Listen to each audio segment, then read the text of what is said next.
অপরাজিতা বিল কার্যকর করাতে এবার রাষ্ট্রপতির দ্বারস্থ হচ্ছে তৃণমূল কংগ্রেস। আরজিকর কাণ্ডের পরেই রাজ্য বিধানসভায় ধর্ষণ বিরোধী অপরাজিতা উইমেন অ্যান্ড চাইল্ড বিল 2024 পেশ করা হয়। বিধানসভায় বিল পাশ হওয়ার পর তা এখন রাষ্ট্রপতির অনুমোদনের অপেক্ষায় রয়েছে। আজ লোকসভার দলনেতা সুদীপ বন্দ্যোপাধ্যায়ের নেতৃত্বে রাষ্ট্রপতি ভবনে যাচ্ছে তৃণমূলের প্রতিনিধি দল।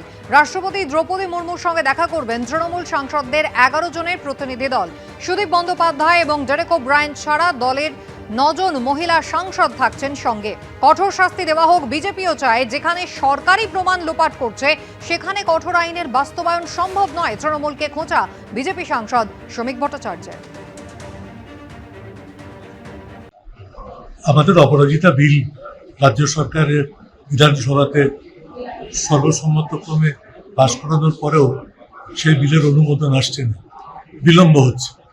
আমরা মহামান্য রাষ্ট্রপতির কাছে আছি মহিলা সাংসদদের নিয়ে মুখ্যমন্ত্রীর নির্দেশে তার সঙ্গে সাক্ষাৎ করে তাকে অনুরোধ জানাবো যে নিশ্চিতভাবে মৃত্যুর অথবা যাবজ্জীবন কারাদণ্ড দোষীদের এবং বলাৎকারীদের এ ধরনের শাস্তি প্রদানের ক্ষেত্রে রাজ্য সরকার একটা নতুন দিগন্ত খুলে দিয়েছে এই বিল নিয়ে এসে।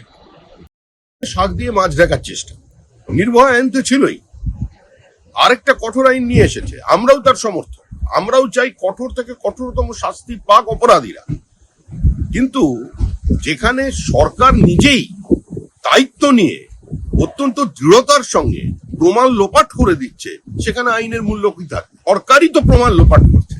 তো আপনি যতই কঠোর আইন আনুন না কেন, সেটাকে বাস্তবায়িত করা সম্ভব নয়। লক্ষ্মীর ভান্ডার প্রকল্প মহিলাদের মাসিক আয় প্রদানের একটি সৃজনশীল কর্মোদ্যোগ। লক্ষ্মীর ভান্ডার নিয়ে বাজেট প্রস্তাবে এমনটাই বলা হয়েছে। আর এ নিয়ে তৃণমূলকে আক্রমণ করেছেন বিরোধী দলনেতা। লক্ষ্মীর ভান্ডার প্রকল্পে এখনো পর্যন্ত 2,21,00,000 মা বোনেরা পায় এবং এতে আমাদের প্রচুর টাকা খরচ হয়, 50,000 কোটি টাকা। বাজেট প্রস্তাবে বলা হয়েছে লক্ষ্মীর ভান্ডার প্রকল্প মহিলাদের মাসিক আয় প্রদানের একটি সৃজনশীল কর্মোদ্যোগ। এই প্রকল্পের সুবিধা প্রাপকের সংখ্যা 2023-24-এ 1.98 কোটি থেকে বেড়ে 2024-25-এ 2.21 কোটিতে দাঁড়িয়েছে।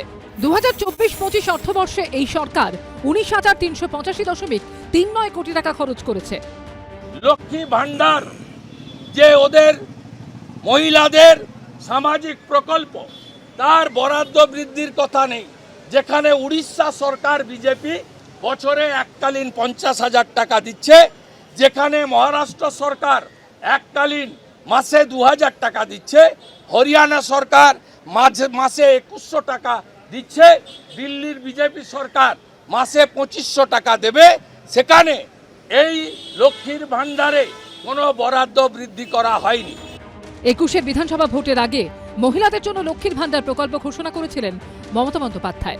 রাজ্যের মোট ভোটারের প্রায় অর্ধেক মহিলা, সংখ্যাটা 3,73,00,000 বেশি। 2011 জনগণনা অনুযায়ী পশ্চিমবঙ্গে পুরুষ মহিলার অনুপাত 1000:950, অর্থাৎ 1000 জন পুরুষ পিছু মহিলার সংখ্যা 950। আর দেশে মহিলা ভোটারের সংখ্যা প্রায় পুরুষ ভোটারের সংখ্যাকে ছুঁয়ে ফেলেছে। এই অবস্থায় পর্যবেক্ষকদের একাংশের মতে ভোটারদের সেই অর্ধেক আকাশ, অর্থাৎ মহিলাদের আবেগের হাওয়া নিজেদের পালে টানতে তৎপর সব পক্ষই। রাজ্যে বিজেপি ক্ষমতা এলে লক্ষ্মীর ভান্ডারের টাকা বাড়িয়ে 3,000 করে দেওয়ার প্রতিশ্রুতি দিচ্ছেন শুভেন্দু অধিকারীরা। 1,000 টাকার ভাতা এবারের বাজেটে 500 টাকা বাড়বে, এখন থেকে বলে গেলাম।